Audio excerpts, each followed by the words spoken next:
पीछे पड़ गया है साला, लगता है भोला भाला पीछे पड़ गया है सोलो। अरे बपाई रे बर्दाश्त के बाहर हो, 10,000 रुपया दे, हमका कौनो बात का टेंशन ना। अरे तोरा 10,000 रुपया दे। अरे 10,000 तक के दे, 10 के बाद 20 नो।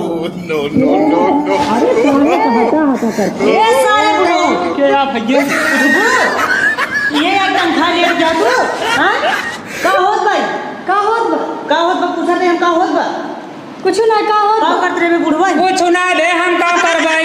ये कहीं मार मूड पिया तरीदार देते हुए दावत रहे और का कर मूड दावत रहे मूड। हां ओला कौन मूड दाव जा बताओ तुम। मैं अबे इनकर पिया रात का करी ए कहिए तू बीमार हो जाती जब दुनिया आवत है नियत जब आवत है तब से। हां तब कहे तू खाना पीना कुछ बनौती ना है, बस सवेरे ड्यूटी कवन दी है, ड्यूटी या करत क्या। अरे खा पी के टाइट रहे मुर्गा मुसल्लम वाला मुआ के बल्लम वाला मुआ के बल्लम। क्या तब तो का सही हो जाबा बता दे, तू काम कर, तू चल चुमर घरे काहे के हम के नौकरी करते हैं काहे दीदी ई के कल हुआ हो नौकरी का आज भैया फोन लगा बताई ए यार तो गलबा सरबा जगह आई। तू ना एक दिन चापा जात बताया भैया का, भैया फोन कर। अरे बता बे भैया तोर का उखाड़ ले तो का उखाड़ ले। अच्छा खासा ससुर जब मिजाज बना कि साल का लूटा पता ना कहाँ से फाड़ कर, हम तो सोचे आज हम सारे शिकार खेली जाए।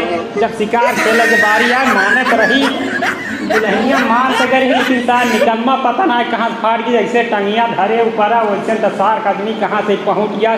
क्या चौंसा माल रहा बाबू, अरे बाप रे बाप, एकदम देखे के बाद तब मुँह में साला पानी आ गया। क्या बताई रहा हमको मर्जी साला, आज के बाद हमका लगता मुँह ने देखा हमारी दुआरे चला ना आवे ध्यान करे घरे जा, 10,000 रुपया करे घरे दे के अब तब